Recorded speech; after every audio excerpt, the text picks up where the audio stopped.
Do you have an open mind? Can you suspend judgment for a moment? Most people can't.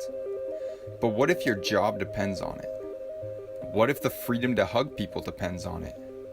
What if your life depends on it? Here's a new theory. First, consider that we live in a world where everything is toxic. The soil, the water, the air, our food, even our medicines are toxic. Even stress can be toxic. Now imagine that all these toxins are poisonous to us on a cellular level. Imagine that our cells have a defense and respond to this situation. Poisoned genetic material, either RNA or DNA, is packaged up and sent out of the cell in tiny balls of protein. Let's call these balls of genetic material exosomes. Let's imagine that exosomes can act as messages to alert other cells of a particular poison, and so all throughout the body, more and more cells package up the poisoned material and release it. Also, at certain times of the year due to temperature cycles, humans tend to purge a high number of these poisoned genetic materials out of the body, resulting in symptoms of illness. These exosomes neither cause illness nor are they infectious, though they do appear to spread throughout the body. Now, that's exosome theory. Let's move on to the established theory of viruses. Viruses are generally regarded as not alive. They have no cellular structure and do not reproduce on their own, though we do have trillions of them inside our bodies. They are tiny bits of genetic material, either RNA or DNA, packaged in tiny protein balls that appear to exit and enter cells. Sound familiar? We believe that some of these entities are infectious and pathogenic, transmitting amongst humans and reproducing inside our bodies, causing illness and death. So let's look at the situation for this coronavirus and compare what is happening to these two theories. Let's first consider the origin story of the coronavirus. A group of people had a respiratory illness unresolved by antibiotics, so medical officials began looking, of course, for a virus. What they eventually found under the electron microscope were small protein balls being excreted by the cell. Okay, first comparison. This would make sense in both exosome theory and virus theory. Then they searched for and found an RNA fragment that they had not seen before in some of these patients. This would make sense in both exosome theory and virus theory.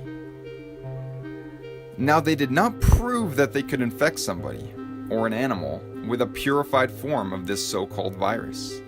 They simply assumed that this RNA fragment was the cause of the illness they saw in some patients, and they assumed it was contagious. So do you know how the tests work? It's not a binary test, like a pregnancy test. It's called a PCR test, and it involves amplifying genetic material by doubling it in dozens of cycles until you have billions or trillions of the original molecules, and then using those results to determine if you have enough of the identified RNA fragment to be considered positive. Here's the thing. At a certain point of amplification, every single person would test positive. They use an arbitrary cutoff point where they stop doubling the material. That cutoff point is different amongst different tests for COVID-19. In fact, there were 10 different cutoff points amongst 33 tests approved by the FDA. Seems a little strange, right? You might find it interesting that the Nobel Prize winning inventor of the test did not believe it should be used to diagnose infectious illness. And perhaps you've heard about some of the problems with the test, such as the high rate of false positives. But in any case, let's say that after 37 times of doubling a specific genetic material they found in your body, they determine that you have enough of the RNA they are looking for to be considered positive. This could make sense in both exosome theory and virus theory. But clearly there are clusters of people getting ill. Look at New York City. It must be a virus. However, if you are being poisoned by something in your environment, it's likely people near you are too. And if we commonly purge these poisons during specific times of the year, many people may have symptoms of illness all at once. This fits either theory. Now, here's where things get interesting. Let's go to the Diamond Princess cruise ship situation. Did you know that people who were bunked together for days had conflicting positive and negative tests? How could one person have this highly infectious illness but not transmit it to somebody bunking with them for days? This would make sense in exosome theory, where the balls of RNA are not contagious, but it would not make sense for virus theory, where the balls of RNA are supposed to be highly infectious. Let's take a look at the first case of transmission in Illinois. A woman traveled to Wuhan, came back, and both she and her chronically ill husband ended up testing positive. Medical authorities then tracked over 300 people who had had close contact with them to see who acquired the virus. And guess what? 0 positives. This again would make sense in exosome theory, since exosomes are not contagious. But it would not make sense for virus theory, where this is supposed to be an infectious virus. In fact, do you know that there are many documented cases all around the world of patients testing positive for this RNA fragment with no relevant travel history and no known possible contact with somebody who was infected?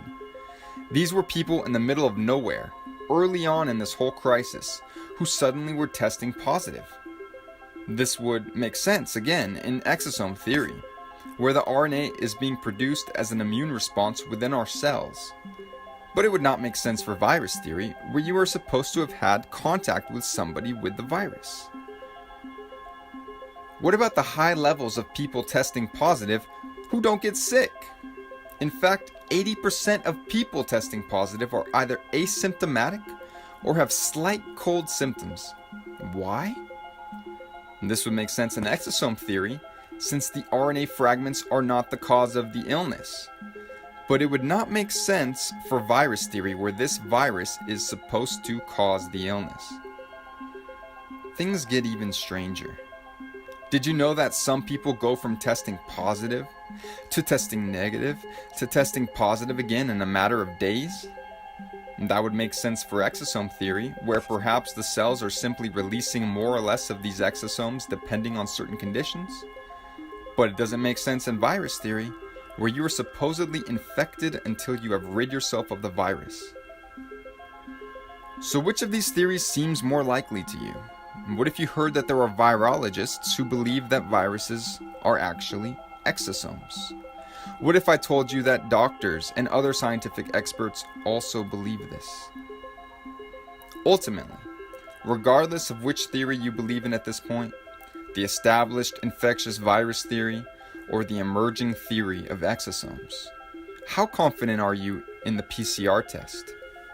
Are you really interested in having your life hinge on the results you get from this potentially meaningless test? Do you want your loved ones tested? Do you want to be tested?